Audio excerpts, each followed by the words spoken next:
What is up, you guys? It is your boy Phoenix Brenton here, and welcome to today's video. Just wipe that. There you go. That's better.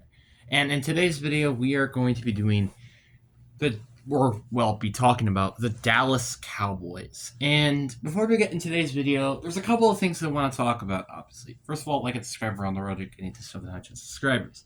Second of all, you have been seeing as recently, I have been uploading a lot of Call of Duty videos for the campaign. I know I probably should have really pushed them back to like September so you have something to watch, but I don't really care.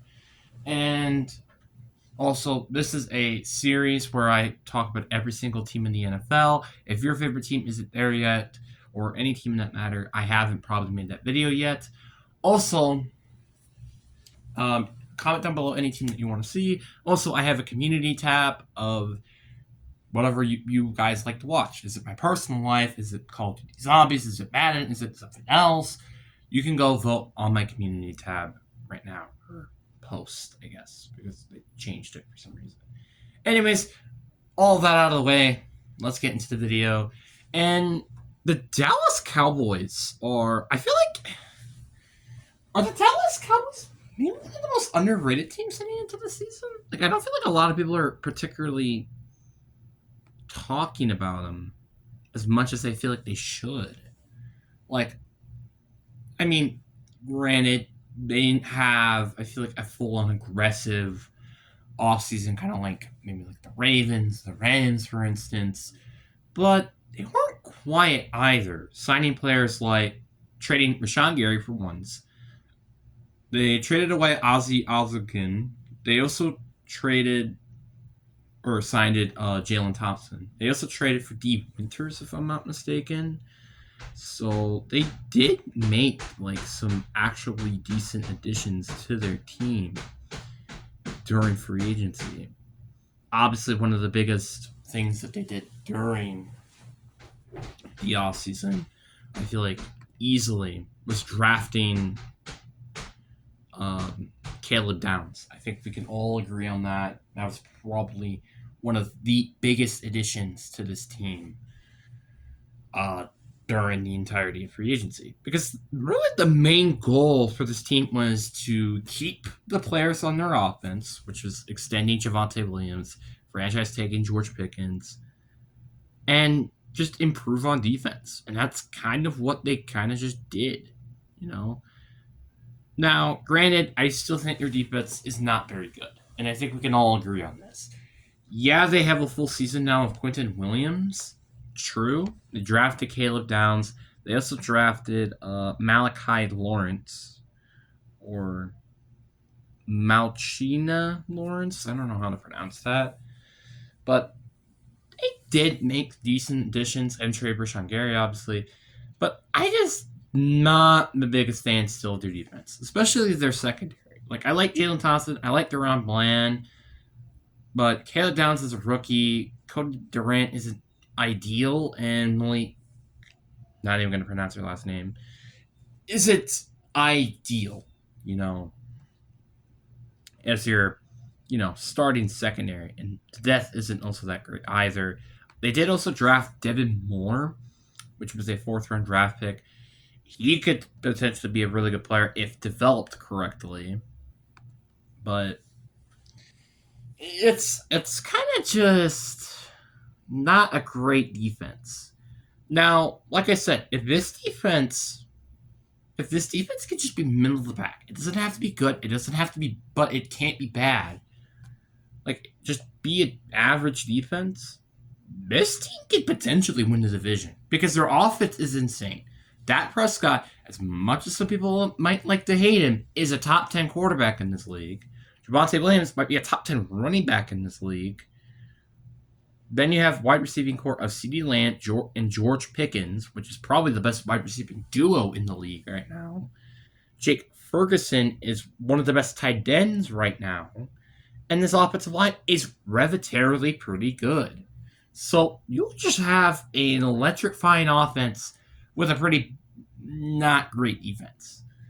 And that's why the title of this video is The Tale of the Two Sides. Because you have one side, which is just absolutely like a Super Bowl contending And then the other side, that looks like you just are kind of in not the beginning of a rebuild, but like you just rebuild your team like a year ago. That's kind of what it feels like. Like you tanked last season, but now you kind of are getting some of those pieces together. That's what I think of when I think of their defense. Their offense, I'm like, oh wow, this seems like a Super Bowl contender. That's what I think when I look at this team. And I genuinely don't think this team is that bad. Like, again, I'll say it once, I'll say it again. This is a very, very good team if their defense can play well. That's a big if. Like, you kind of do have to hope those transactions that you made do pan out. Like, Jalen Thompson, I think, is an okay player, but, like, Rashawn Gary did not record a single sack during the second half of the season, which is weird to think about, especially with what his stats are, which you can go look at them. D. Winters, I think, is a very solid linebacker. They got him for, I think it was a 5th round pick from the 49ers. Arbitrarily good. Like, they got some decent pieces on this team. I also really also like their interior with Quentin Williams and Kenny Clark. That's like the one thing, the one thing that they didn't need to fix is probably their interior defensive line. It's probably like the only thing. The rest, I mean, you kind of can fix a lot. I mean, the linebacking starters are fine with DeMario Obershaw and D. Winters. I mean, just depth. They also drafted LT Overton, which could potentially work out if he can be developed properly. It's like they do got some genuinely decent picks in the later rounds as well.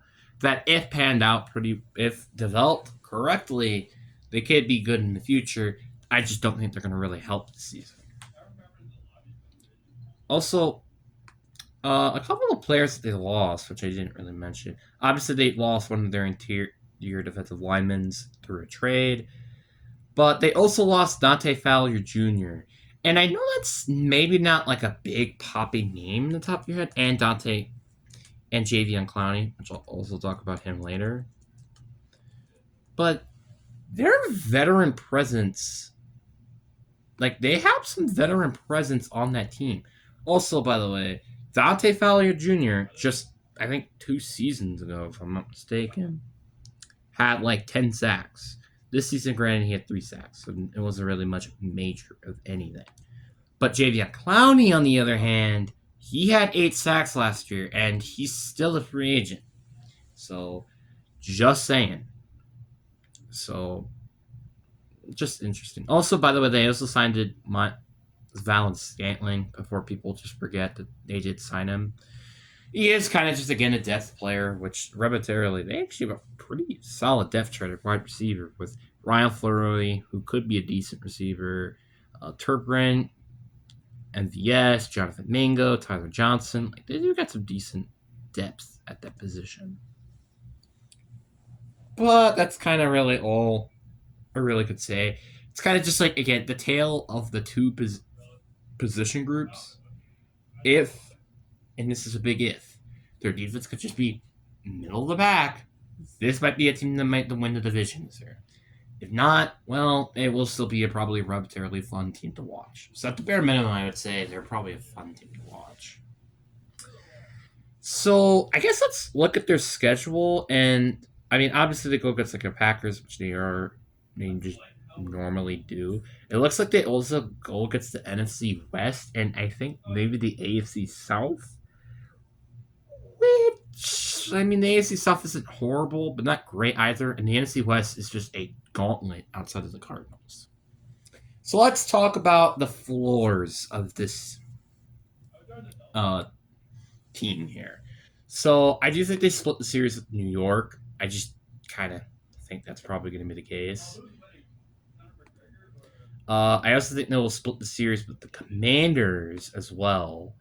And then they'll get swept by the Eagles in terms of the worst case scenario. All right, let me just be perfectly clear. Brazil, obviously, you will lose to Baltimore. I also think you'll lose to Houston on the road. I think you will lose. Will they lose to Tampa? I don't think they're going to lose to Tampa at home, though. Green Bay, obviously, they lose to them on the road. I think you can lose to the Cardinals at home. Here's why I say this before people in the comments are like, what the frick are you talking about? I don't know why, but the Cardinals have like a good history of beating the Cowboys. And I do not understand why. That's my only reasoning. Moving on. Then you got the Colts on the road. I think they'll beat you. Then you will lose to the Niners at home, but you will get the Titans at home. You will lose to Seattle on the road. You'll definitely lose to the Rams on the road, even with the bye week. So that puts their floor at 5-12. Still not great, obviously. That might be good enough to potentially be last in the division, but not the worst team in their division. Then you have the ceiling of this team. I think they will sweep both the Commanders and Giants, which they will also split the series in with Philly, which then with the following games, I do think you will actually beat Baltimore and Brazil. Like, again, I'm just a little skeptical with Jesse Minter because he's a new head coach. That's why, and I think he might have a little bit of a slow start. People obviously just don't like that opinion. This is actually kind of a fun match. I didn't even really think about it. Cowboys and Texans. I still think you will lose to them on the road. I think you can beat Green Bay on the road. They were very close to beating them last year. You will beat the Cardinals, of course. I think you will even beat the Colts on the road. I think you can beat the Niners at home. I think you still lose to Seattle and the Rams on the road, which that means with everything still staying the same, their ceiling is 13-4. So high ceiling, still kind of a low floor, but this team, something I don't feel like you want to mess around with, sure. But anyways, guys, I really do hope you guys enjoyed this video. I hope you guys have a fantastic day, and I'll see you guys on the next one. Peace.